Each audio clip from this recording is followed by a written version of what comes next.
देखा बहनी केहू कुछ कहे के ना चाही, लेकिन कुछ बात ऐसे रहा था जवन कही आवत है वही निहाद बाय।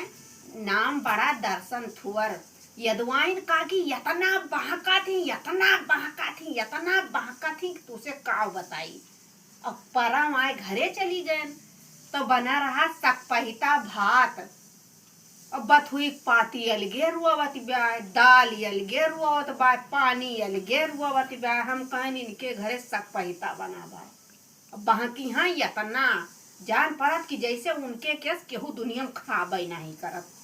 आवाज सवेरे चली गए, मटर के सब्जी बना रहा। मटर वही रुआवत बा, पानी वही रुआवत बा, आलू वही रुआवत बाटे। कौना कत्थौ लायक नहीं सब्जी बनी रही।